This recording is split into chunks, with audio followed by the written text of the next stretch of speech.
What's going on, guys, and welcome back to another FPL video on the channel. And in today's one, we are going to be looking at my new updated FPL Game Week 1 draft. Now, of course, things could possibly change because if I'm being totally honest, my head is absolutely scrambled. One side of me wants to use my bench boost straight away and just get rid of it, but then another side of me just wants to hold the bench boost and use it later on. Honestly, my head is absolutely scrambled and I don't really know what to do. But at the moment, as things stand, I'm deciding not to bench boost early and I'm going to save it and hold on to it. So the team you're going to see is not really bench boost friendly.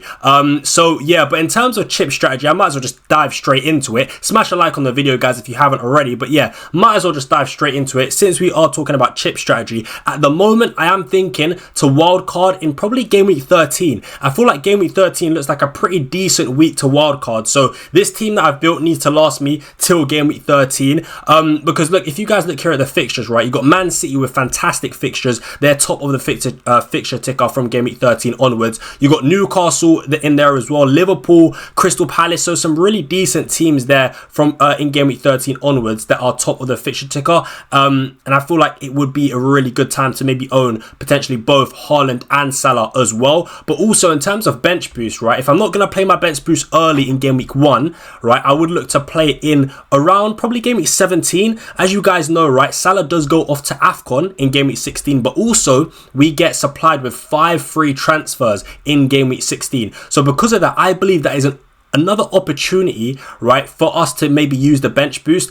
So yeah, that's my plan at the moment. Bench boost after we get the 5 free transfers, and that also means because Salah's gonna be at AFCON, it means it'll be easier for me to create an overall better squad, right? So that's the thinking at the moment. I don't know if it's the right idea, to be honest with you. I really don't know, but that's where I'm at the moment. So yeah, with that being said, guys, let's move on to my team selection for game week 1. We'll start things off with the back line. In goal, we now do have Sanchez, and for the back three, we do have Konza, Murillo, Udogie, and on the bench, we do have Richards from Crystal Palace and Ronaldo, who is a 4 million Sunderland defender. Now, as you guys know, previously, I did have Sells in goal instead of Sanchez. I also had Colwill instead of Murillo, but as I said, I've made some changes to the team. I've now decided to go for Sanchez in goal purely because I love Chelsea's long-term fixtures. As you guys can see here, right, from game weeks 1 to 12, right, Chelsea are top of the fixture ticker. So yeah, I do love their long-term fixtures, and I think last season Chelsea did show how good they can be defensively. So yeah, I'm more than happy to go with Sanchez in goal at the price of 5 million. I've also got Murillo in there. I absolutely love him as a pick, coming in at a price of 5.5 million.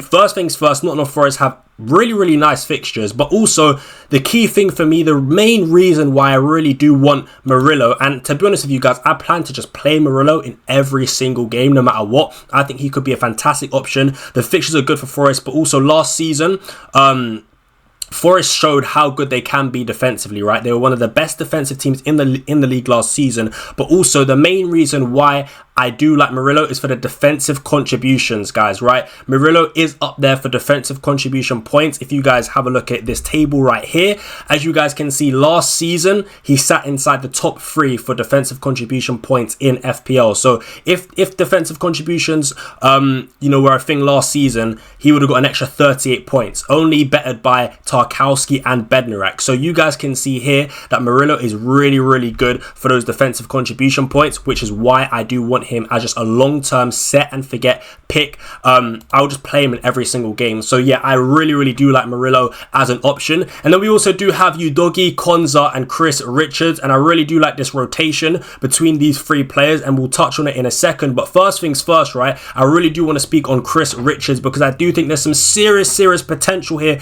with this player. He only cost 4.5 million, and listen, I think Crystal Palace defensively last season were actually relatively good. They managed to get 11 clean sheets in the Premier League, which isn't bad at all. So I think there is definitely potential there with Richards in terms of clean sheets, but also I think he's fantastic for defensive contributions, guys, which is why I've decided to go for him ahead of Mark Gahey, right? Because they do cost the same price, right? Mark Gahey is 4.5, Chris Richards is 4.5, but actually last season, if you guys compare the points they got from defensive contributions, Chris Richards outscored Gahey in way less starts. So look, Chris Richards started 22 games last season, whereas Mark Gahey started 34.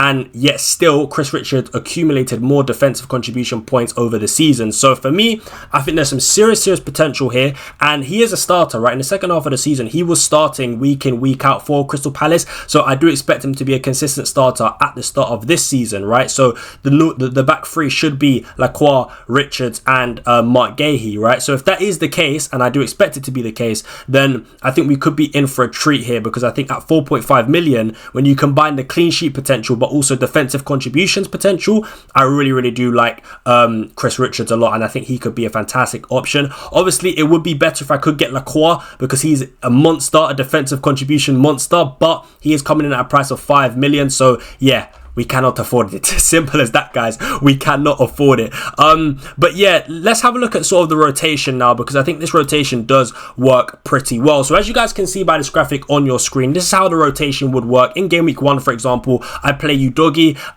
and Konza. So Udogie's got Burnley at home, Konza's got Newcastle at home. I'd bench Richards against Chelsea away. Then in game week 2, I'd start Konza, who's got Brentford away from home, and then I'd start Richards, who's got Nottingham Forest at home. Then in game week 3, I've got Udogie against Bournemouth at home, Konza against Palace at home. Then in game week 4, I've got Richards against Sunderland at home, and maybe Udogie against West Ham away, or I could even play Konza against Everton away. And then in game week 5, for example, I've got Konza against Sunderland away, and Richards against West Ham away, and so on. But basically, this rotation I do like. I think the fixtures you can get are pretty decent, and they're all defenders are costing 4.5 million, and I think this rotation can last me all the way up until that wild card. That's the main reason why I've gone for it, because even though you guys can only see up to game week 6, up to game week 12, the rotation is really good in my opinion. So yeah, this is what I've gone for at the moment. I do like this defense. I think it's got some serious potential in my opinion. So yeah, I'd love to hear your thoughts on that down below in the comments. What do you guys think of my defense? I know I've not really spent a lot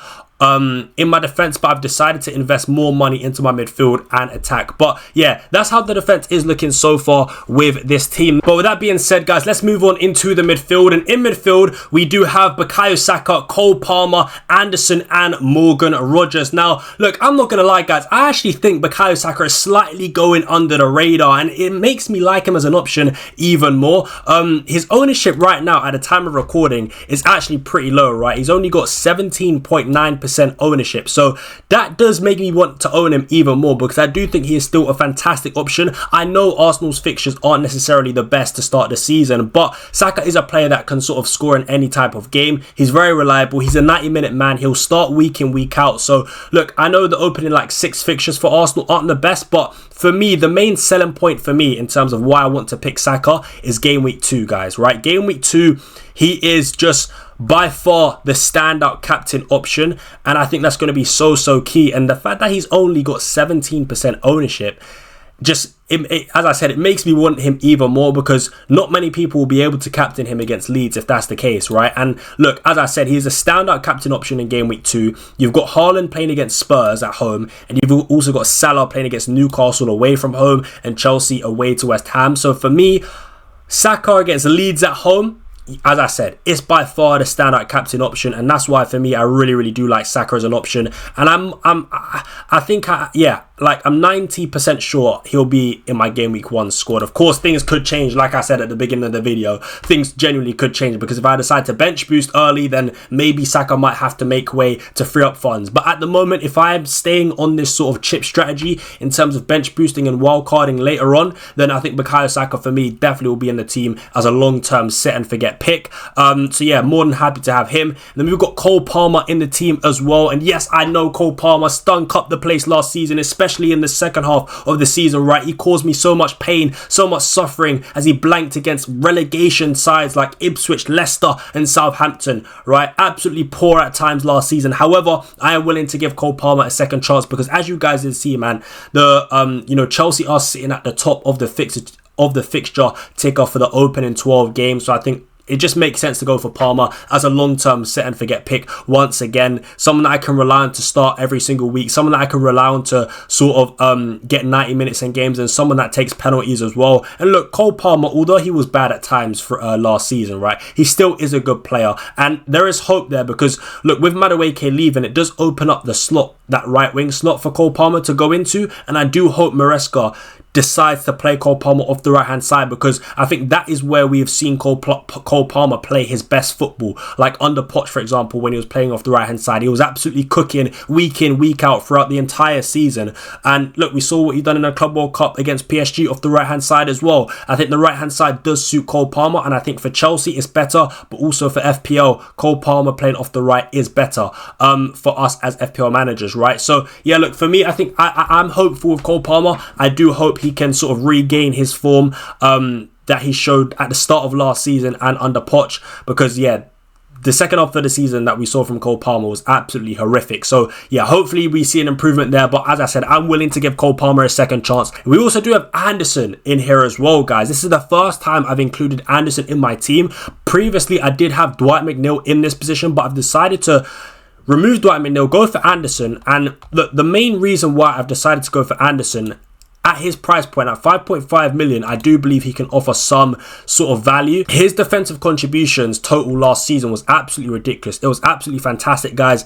As you can see on your screens right now, something I've gone through in a couple of my videos so far in pre-season, right? But he was top 3 for defensive contributions last season. Caicedo was at the top, then Idrissa Gay, and then Anderson, right? So Anderson was up there for making defensive contributions. But also, the reason why I'm a big fan of Anderson is because I feel like the way Nottingham Forest like to play football really does increase the chance of Anderson making those defensive contributions, right? Because Nottingham Forest are a defensive team. They don't like to have possession. They don't like to have the ball. They're the kind of team that will say, you know what? We'll just let you have the ball. We'll sit back and hit you on the break. That's the way Nottingham Forest like to play football. And I feel like to get the defensive contribution points, right, you need sort of a team to sort of be defending. That you need a team to be without the ball, right? So the less possession a team has on average, the better and the higher chance a player can make those defensive contributions, right? That's the sort of logic I'm going for here. And I feel like Nottingham Forest, as I said, they're a defensive team. They're a team that doesn't like to have possession. It doesn't really matter who they play against, because as I said last season, I watched them so many times, and in so many games, even against weaker opposition like Everton or Leicester, for example, they would be like, you know what, that's fine, you guys can have the ball, you guys can have possession, and we'll just sit back. So because of that, I do feel like Anderson is in a good sort of environment to pick up those defensive contribution points, and that's why I've decided to go for him. So hopefully it does work. Obviously this defensive contribution thing is something new, but yeah, I'm deciding, at the moment, I'm deciding to give it a go. And I feel like Anderson could be one of the better picks in the game for that. And we also do have Morgan Rogers as well. For me, I just love Morgan Rogers, man. A good, long-term set and forget hold. The 90-minute man. He starts week in, week out. Aston Villa are a good team. And I think Rogers is only going to get better in the Premier League, right? I think he's going to outscore his sort of goal tally that he did last season. Last season he got 8 goals, 11 assists. I do expect him this season to outscore that, because I just think he's going to evolve and become a better player, right? And I think, as I said, the opening fixtures for Aston Villa are really good. Newcastle at home in Game Week 1, Brentford away in Game Week 2, Palace at home in Game Week 3, Everton away in Game Week 4, and then Sunderland away in Game Week 5, and then Fulham at home, Burnley at home in Game Week 6 and 7. So the fixtures are really good. Even Spurs and Man City, you could sort of play him in. I don't really think that's too bad. So yeah, for me, I just think Rodgers is a really nice long-term hold. Even when Champions League football does come into play as well, we know he's going to start week in, week out and still get those 90-minute games. So yeah, man, I'm more than happy to own Morgan Rogers, man. I think at 7 million, he is by far the best option at that price point. So yeah, Rodgers for me will definitely be in the team. I'm more than happy to own him. Now moving on into the front three, we do have Erling Haaland, Dominic Solanke and Ollie Watkins. And yes, that's right, guys, I have decided to go for Erling Haaland over Mohamed Salah. And look, listen, for me, I'm gonna be honest, right? The first thing I want to point out about Erling Haaland is his ownership, because again, it has just blown my mind, right? Erling Haaland, only 18.4% people so far have Erling Haaland, which is absolutely ridiculous. I think people are disrespecting this man right here, man. Let's not pretend like Erling Haaland is not a bona fide elite world-class number 9. Let's not pretend like Erling Haaland does not guarantee you goals, bro.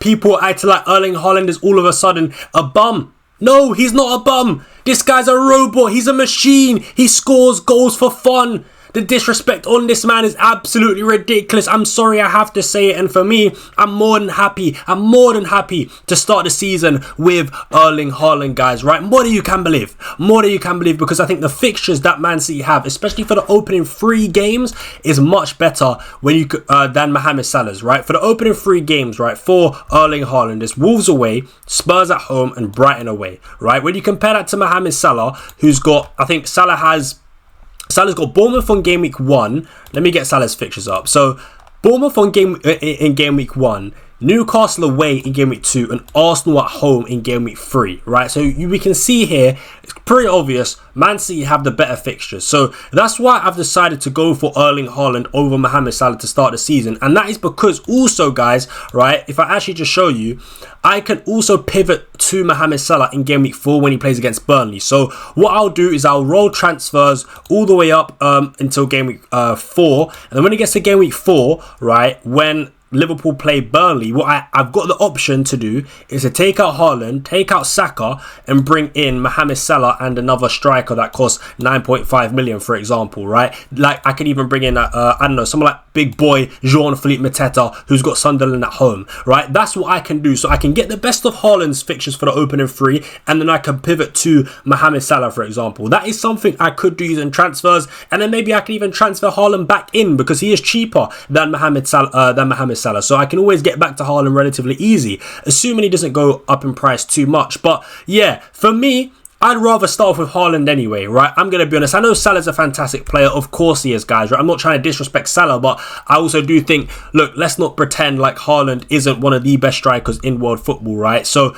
yeah, for me, I am more than happy to start Erling Haaland. I'll captain him most likely in game week 1, and obviously Bukayo Saka in game week 2. But, yeah, man, I think Erling Haaland is quite a good pick in my opinion. I think, look, it's tight between the two, but as I said, I think I'd rather just start off with Erling Haaland. If he bangs in the opening 3, I might not even want to take him out for Salah. But if he only maybe gets 2 goals in the opening 3 games, then I'd probably take him out for Salah. But if he bangs, then I'd probably just leave him in there because he'll have the good form. And typically speaking, we know how good Erling Haaland does start the Premier League season, right? He absolutely smashes it at the start. And yes, Salah does too.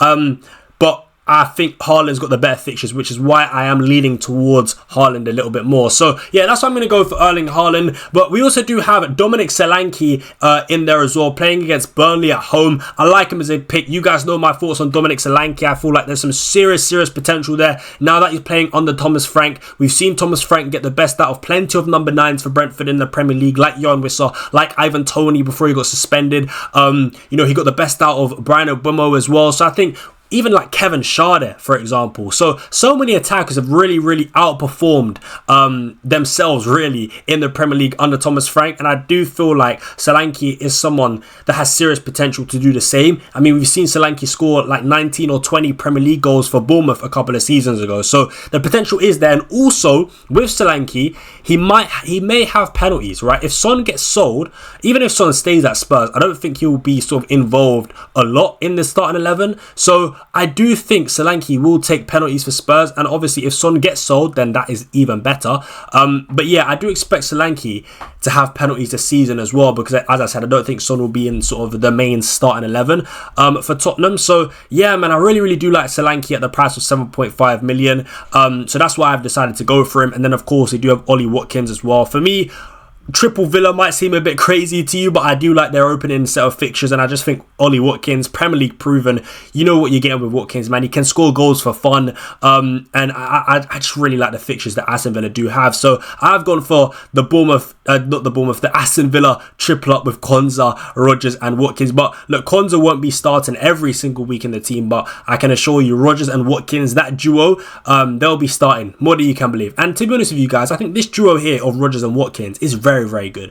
They link up well in real life, and I won't be surprised if you see sort of Rodgers assisting Ollie Watkins and Watkins assisting Morgan Rodgers. So yeah, for me, I like Watkins as a pick, man. I think he's Premier League proven. We know what we're getting.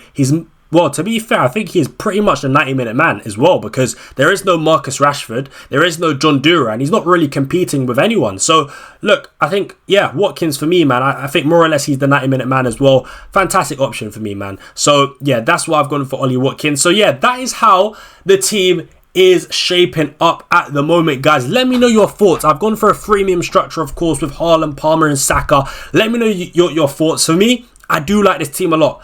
There is not much that I feel like I'm missing out on. Of course, I've not got Mohamed Salah, but you can't have the perfect team every single week. I like the front three. I feel like it's very powerful and proven. You know, you got Watkins, who's got a lot of goals in him. You got Solanke, Haaland. You got Saka, Palmer, Rodgers, Anderson. Potentially could be a nice little cheap pick. And then you've even got Murillo or Forest, who are solid defensively. Chelsea, Sanchez with Chelsea, who are solid defensively. So I feel like there is potential with this team, and I think it looks pretty good. But yeah, I'd love to know your thoughts. Comment down below what you guys do think of my current FPL draft.